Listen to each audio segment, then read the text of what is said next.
Hi, this is Tom Jacobs from tdjacobs.com and also healingsuicide.com. I'm an evolutionary astrologer and also an energy worker, channel, and a medium. I do all kinds of different healing work or work to help you understand yourself and like yourself better. Because if you like yourself better, you'll contribute to making the world a better place, and that is something that I would like to see. So my main site is tdjacobs.com. That's where you'll find all my services and products and all the things I'm teaching soon. And healingsuicide.com is a story about dealing with difficult emotions and how to understand soul and how it understands your human life and how your human life affects your soul. And the point is to help people learn the bigger picture, that bird's eye view of soul and its human lives, including this one, but also how to deal with difficult emotions that can make us feel despair and sorrow. So I encourage you, and powerless and hopeless. So I encourage you to check out healingsuicide.com as well. So this video today is a part of it's kind of got two layers to it. It's part of the Covid-19 series and also part of the Dealing with Grief series. And the topic today is, are there things that can't be healed? And I think about this because I work with people on healing things, and also think about with my own perceptions and experiences, and a lot of conversations about healing and grief and trauma and abuse and all kinds of different topics and conversations I have with different beings that I come in contact with, primarily Hermes or Ascended Master Jehudi, Thoth, Saint Germain Merlin, that being I quite often talk about. And a little bit of a Dear Diary thing in here, and I'm not doing it because I want attention for it. I'm actually resisting it, but I keep getting nudged by my guides to share a little bit as an example as I go. So are there things that can't be healed? So let's just get started. A lot of people will tell you that there are pains that can't be healed. Our collective position is that there are certain things that can't be healed. And it's very unpopular to think that everything can be healed, but and it seems improbable and impossible to some people, but that's because of our definition of healing. In one of the earlier grief videos, I went through this, but I'm going to go through it again. It bears repeating. It's so important. If you haven't heard it or really absorbed it, it's really important to repeat it. So we think something can't be healed because we know we can't ever get back to that state of innocence, so to speak, before that painful thing happened. So from the individual perspective, well, from the collective perspective, we'll watch somebody go through something that we as individuals may not know how to heal because we can't remove that pain. So then we say, I think that's, that thing that person's going through, I think that's one of those things that can't be healed. Quite often you hear about this in terms of the death of a child. That's the example we're going to use here in the video today. So you can't ever, after the painful experience, go back, you can't erase it. So the feeling can still be there. So we believe since the feeling is still here, it can't be healed. So let's talk a little bit about how we can define healing. If I remember correctly, and don't quote me because I forgot to look this up before I turned on the recording, a little Sagittarius problem. Forgot to look up the detail. But if I remember my Old English correctly, I actually did study a little Old and Middle English, by the way, the history of English language. But healing, the kind of root of the word healing is whole, like wholeness. WHOLE is how we'd spell it today. And so becoming whole again, it doesn't mean erasing the pain. And it shouldn't mean you can't heal something just because you can't forget that the thing hurts. So I offer you this image of becoming whole again, which can involve reclaiming a willingness to feel the painful feeling and proceed anyway. It's a different perspective. Are there things that can't be healed? Well, really, as a portion of divine consciousness, you're very powerful, and your beliefs guide your life and inform your choices and actually create what is attracted to you or what magnetizes to you for your experience. Do you believe that there are things that can't be healed? Do you believe that there are pains that you carry, or guilt, regret, shame, something? Do you believe that you carry something that can't be healed? So I'm inviting you to really evaluate that over the next few days and weeks. Maybe come back and watch this video again and kind of like get that button pushed again. Do you believe that there are things that can't be healed? So the reason this fits with the COVID-19 list of videos is because I think a lot of us might not be sure how to conceptualize or how to talk about. At this point, it's over, at least in the US, it's over 90,000 people who have died. How to talk about this, how to deal with this. In different communities, there are different approaches. A lot of religious and spiritual communities will support each other and have these different ways of working on dealing with grief. But as a collective, it's not happening. It's not being talked about. So as we're aware of people dying, even if we don't know them or love them, within us as individuals, markers of or memories of loss from this lifetime and other lifetimes may be triggered. So that's why this kind of fits two different kind of playlists here, two different categories of teaching that I'm working with. So if you were to accept, let's take this collective situation. Let's take this collective situation. If you accept that these deaths are occurring and you are willing to feel that tragedy and support people if they need support, like if you know people or if you can help people in some way who are going through that, have gone through that loss. And in this particular scenario, that loss is very lonely. And the grieving can be very lonely. And the memorial service or funerals are very lonely, right? Because people can't have contact with each other in many places. And even say goodbye before the person passes away, being isolated before the death actually occurs. So if you can accept this, then you're saying, I'm willing to allow that this is true, and I'm willing to acknowledge the truth of it, and it's awful, and I'm going to proceed. We are going to proceed.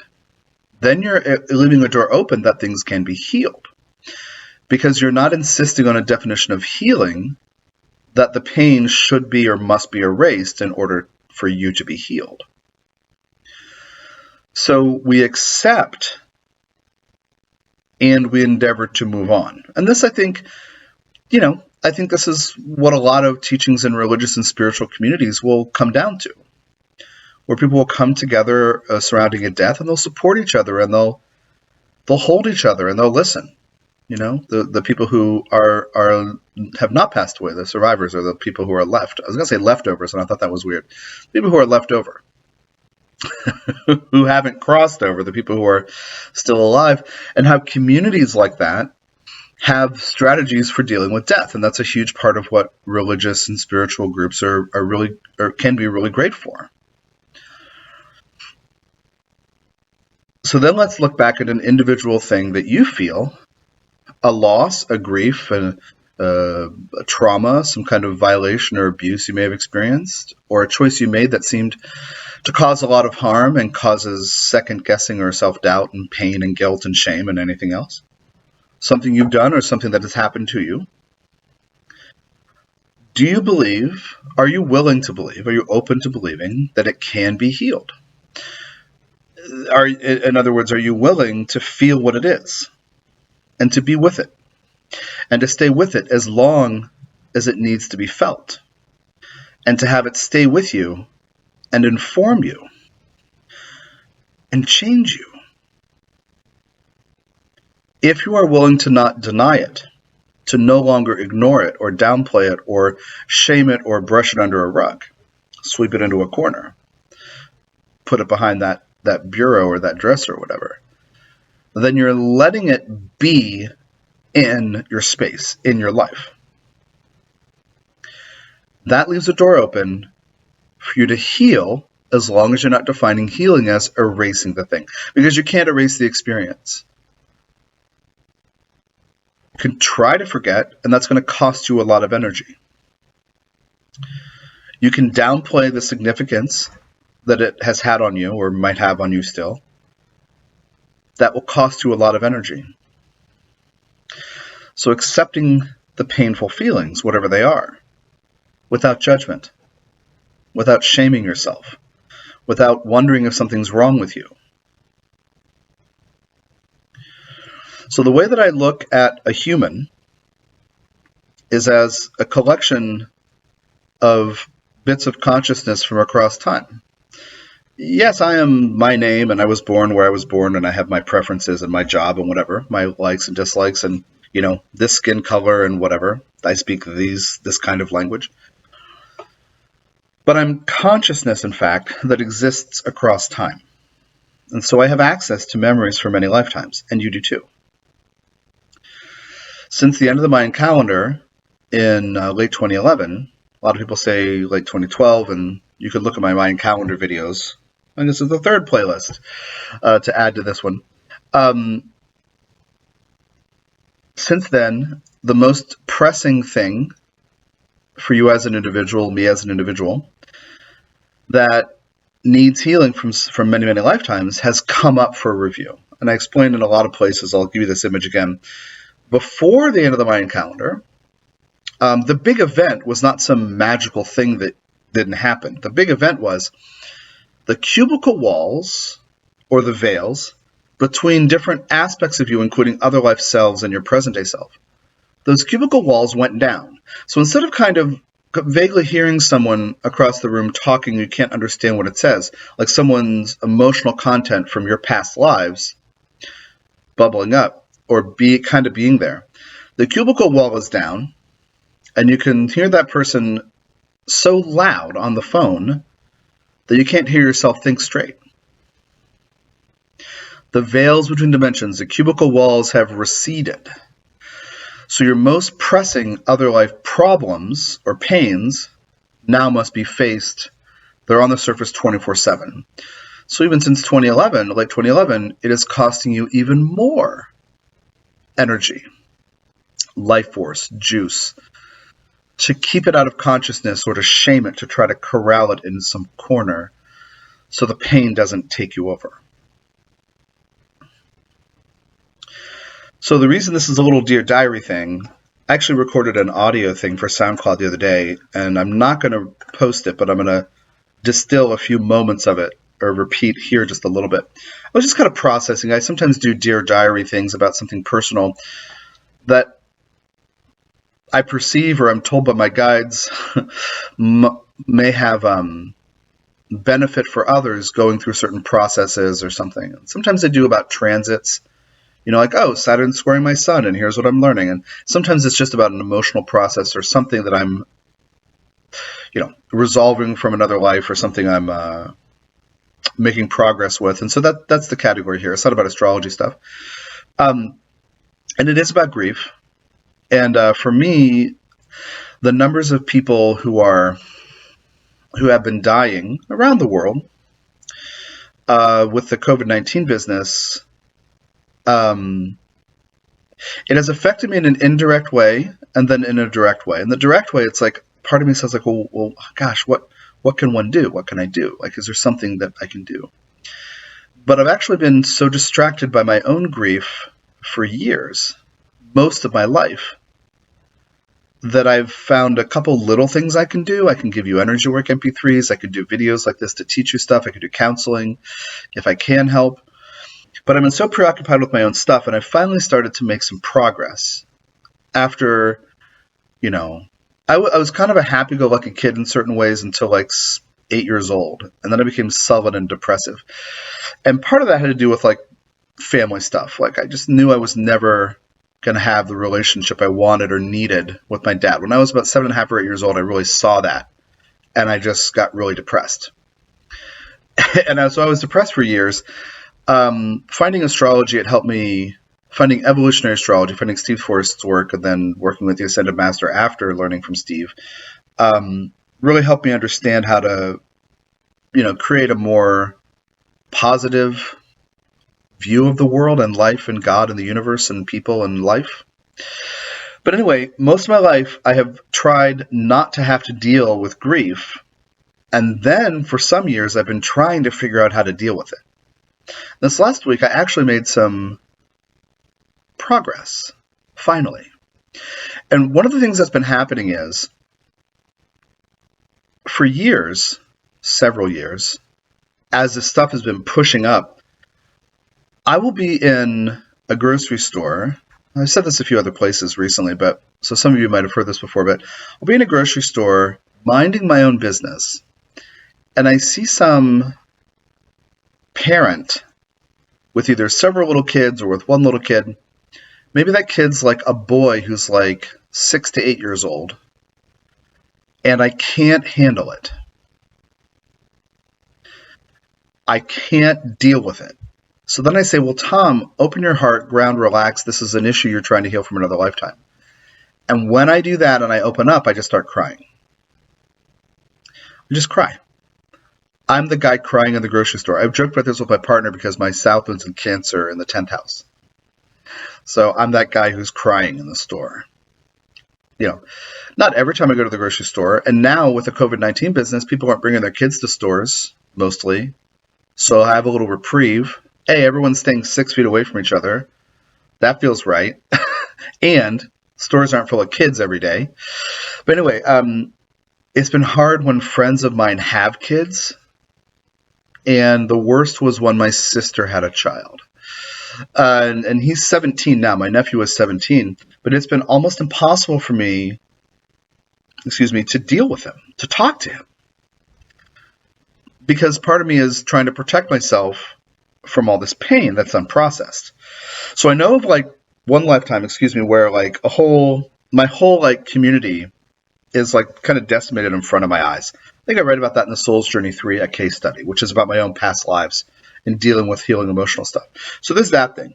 But this thing with the boy who's 6, 7, 8 years old, it's a separate life, and I'm probably only 20%, 30% in touch with it. I don't have the full story, but I know it's just this, so far, an unending source of pain that part of me would say can't be healed, because the culture tells me that you can't heal the loss of a child. It never really goes away because of the culture's definition of healing. So, in moving my mom from where she lived to my sister's house a couple years ago, I engaged with my nephew a little more. And then I told him I wanted to reconnect, but I just have stuff that keeps me from it. It's this, and I couldn't explain it to him when he was like 15 years old. But he's very Plutonian too. So then I'm like working on this a lot. And the other night, 3 or 4 nights ago, I finally started to, instead of having this pain come up in my chest almost every day, that I'd have to do a bunch of stuff and use Auralite 23 and energy work and get healing sessions. My girlfriend would do energy work on me. I would try to cry it out. This like pain that would come up and then go subside. It's not physical. It's like stuff trying to leave. It's been for several years that's been happening. I'd say since 2010 in different ways. Some of it's rushed to the surface. Some of it's been slower. The last few months it's been slower and almost every day for, 2 or 3 hours. And I finally got that part of me, that part of my consciousness, on the surface. And I was able to start crying out the energy that was stuck. And that day, my sister texted me and said, "Your nephew needs you." And I said, "Yeah." So I called him and left him a voicemail. The next day we talked. And we're going to talk more often. And a part of me has like this great sense of joy because I don't want to be disconnected or ignore family. But all family issues have been super hard for me, not just about kids, but all family issues. because I just remember everybody dying terribly. And part of me needs life to be about something in addition to periodic pain or loss that can occur. And it's just like the way I'm wired, the way my journey is, it can affect me deeply, and it's just giant, the loss and the grief. So I was able to connect with him and talk with him, and that felt amazing. And I felt really open, and I felt my heart more present when I was talking to other people too. Even just like being there for my girlfriend, she wasn't feeling so well, and I was able to be present in a different way. It felt really, really amazing. And then my sister told me that our mom did test positive for the coronavirus. And I'm not laughing. I'm laughing not because it's funny, but because in the middle of this, I was my most vulnerable, and my sister let me know this, and she's not symptomatic, but honestly, I just don't know what's going to happen. And she's in Missouri, I'm in Oregon, and even if I went there, I couldn't see her. Maybe I could pound on her window or something. I don't know. But anyway, so it's just like as soon as I opened up, then there's this other thing that seems to promise another loss. And this is the point of telling you all this. If you hold out or push out or stuff down some pain that you must deal with because it's occupying you, it's really bothering you. If you do that, it costs you a tremendous amount of energy, and it may, in an indirect way, run your life. So I'm inviting you to not be afraid to feel your feelings. Essentially, that's what all these grief videos have to do with. Don't be afraid to feel what you feel. Don't be afraid to let yourself experience what's unfolding within you, whether it's from this life or other lifetimes. So, are there things that can't be healed? Depends on what you think healing is. Depends on how strong you think you are or aren't. It depends on if you're willing, essentially, to find out that you're stronger than parts of you think you won't be. Sometimes Jehudi, the Ascended Master, Hermes, Thoth, Merlin, Saint Germain, and then I will teach this. Sometimes he'll say, you are stronger than any pain or fear you might experience because you have the power to open your fourth chakra and bring love, support, compassion, acceptance to what hurts. That no matter what it is that you feel that seems horrible and seems like something you might get lost in fact, you can choose to be stronger than it, to express a stronger energy, which is opening the heart to go to compassion, love, acceptance, whatever the painful thing is, accepting it. And saying, okay, I'm willing to understand this can't be erased. And healing means becoming whole again, reclaiming, yes, this part of me too, this sad part of me too. Come with us, come with me. That's the model of healing here.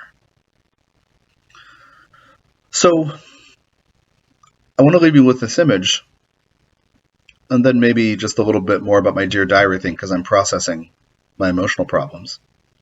But I want to give you this image of whatever those feelings are that you perceive maybe too much, that we tell each other there are things we don't want to get lost in. We don't want to have what we perceive as monster or dark or negative energy take over. We don't want to indulge anger or something like that, so we might not go into pain. Well, first of all anger comes from pain. Anger is a defensive thing, either to try to lash out to defend and try to stop pain from occurring again, or it's this anticipatory fear about having painful things happen further or again. But you can't get to the fear behind anger unless you're willing to deal with anger. Again, you can choose to be stronger by generating love in the face of anger, listening to these parts of you without shame. So whatever the emotion is, think of it as a wave of energy. You know, the kind of sometimes rises, sometimes falls, right? And when something is truly terrible, a feeling or an emotion is truly terrible, it might rise up quickly or forcefully. It might push up. And then if you're in that space where I believe I have to suppress this, and it costs me a lot of energy, then I'm trying to hold down a wave to make sure it doesn't break so I'm not consumed by that feeling. So when you actually let your feelings rise up and the waves can crest and break, well, then there's some resolution. Not just the potential for some benefit, but there then is an opening to resolution, to relief, release, cresting and breaking, which means tears, or anger and then tears, or anger, rage, bitterness, resentment, chip on the shoulder, bitterness, rage, anger, helplessness, and then tears. Your results may vary depending on how you're wired and how resistant you are to tears, or feeling vulnerable, or feeling that feeling of that vulnerable feeling that some people perceive that helplessness they may feel as weakness. Well, how amenable or how amenable are you to having your human faculties online, your heart open? You will at times feel helpless. If you decide that's not weakness, then you're setting yourself up to be able to do it. So some people can live lifetimes or decades within a lifetime of feeling that wave push up and then pushing, keeping it down, and kind of like living in this tense place where the jaws always tense, trying to keep it down. How much energy that costs you can't even calculate. It's a lot. So how can you deal with such intense waves of whatever the emotional content is? This is where we get into the grounding teaching, which I teach about in a lot of my videos. If it's not about astrology, essentially it includes grounding. Because as a spiritual teacher, that's where I start. Because if a lot of spiritual teachings will have you go up in your chakras, to go up, move energy up. And how I do it is you have to start in your root, the lowest one, every day, and build sanity, strength, and confidence from the root up every day. When you do that, your fourth chakra, right, the center of emotional processing and storage sometimes, right? We store energy and emotions all over our field, but this is where things come up, right? Or how they might leave, except the tears. The tears is like this release in the face from the heart, right?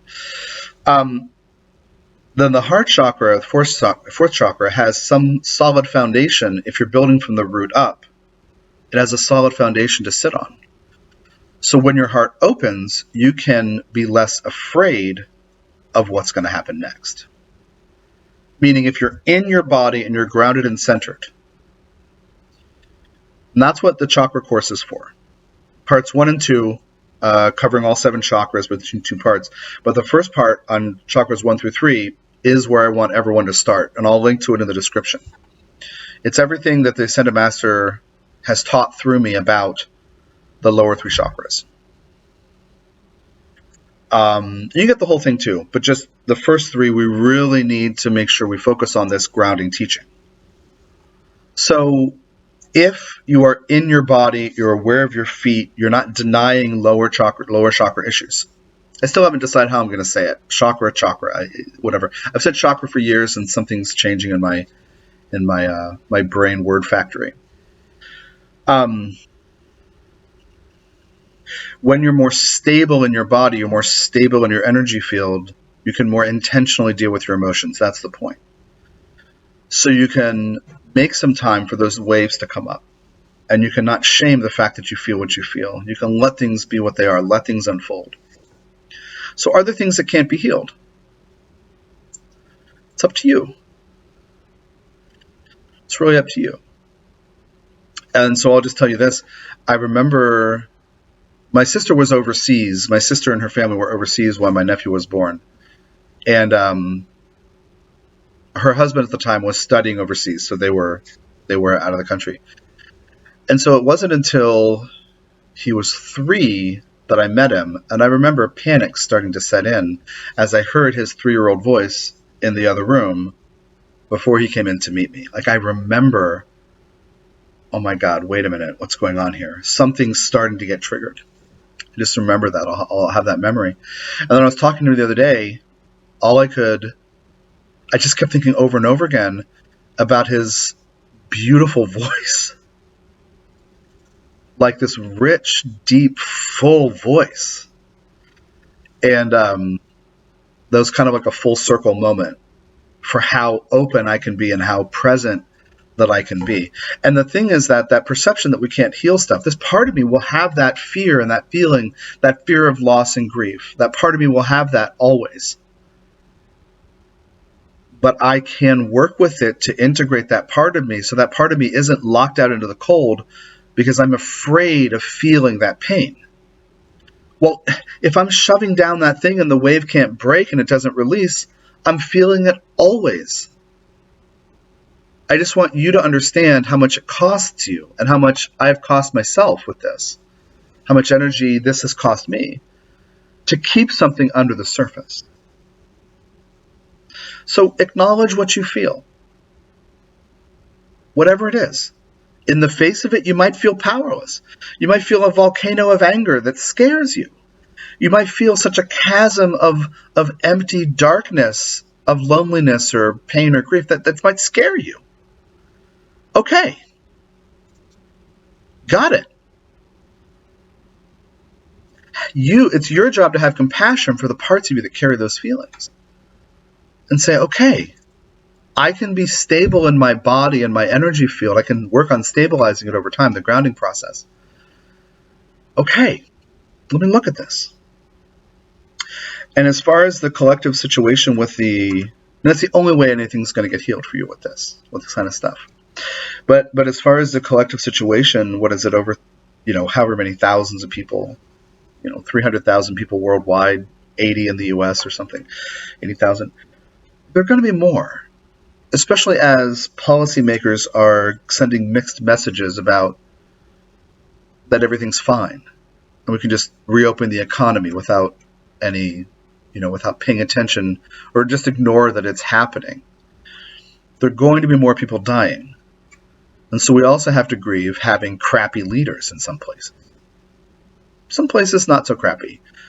Here in the US, totally expletiving shitty. So we are all in this together.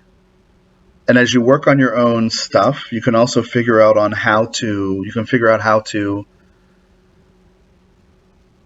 put something in the collective that's helpful and healing and supportive to other people.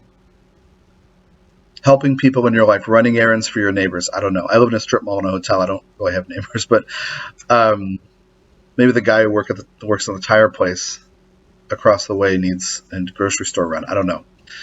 But anyway, you're not helpless, but parts of you perceive you may be if you give in to those negative feelings. And I just want to do what I can to help you see a different perspective and understand that there is a path through things, because things can be healed, but you have to change some definitions and learn some tools and open up to being willing. So anyway, that's me. That's tdjacobs.com and healingsuicide.com. I'm going to put some links of resources and channel meditations that you can download for free and other things that do have a price on them. But I am giving away right now about 7.5 hours of channeled energy work audio, the 22 things you've seen me put up these individual videos over the last few weeks. I think 15 out of 22 are up so far, and I'm endeavoring to put up one a day for another week until they're done. And to connect with the empowering, clearing, calibrating frequencies of the Archangel Metatron I channel, and also Ascended Master Jehudi, also known as Hermes, Thoth, Saint Germain Merlin, the being I referenced earlier. And I want you to play with those and get and see if you can connect to those frequencies. And there's also a video called Tips and Tricks for Working with Those that I did even several weeks ago before I started posting them. You can download them for free from my site individually or as a set of 22, or you can use them here on YouTube. A helpful listener suggested I do that, and so that seems to be a good idea. in case YouTube is your go-to thing and it's easy for you. But I want, even if you don't, and then I had somebody else ask me, I don't really meditate. And I said, when you go on a walk, put it on and listen, and just decide not to meditate, but see if you can let the frequency affect you. So if you're somebody who says, I don't meditate or I can't sit still or whatever, it's okay. I have a hard time sitting still too. To create such things, it's so hard for me to sit still. But just you can even listen to the teachings and decide I'm willing to let these energies help me. So those are the 22 channel meditation, energy work meditations that are free to download. Again, I'll put a link in the thing. So take care of yourself, and I hope that these videos are helpful. And yeah, you'll see my face again soon, I'm sure. Take care.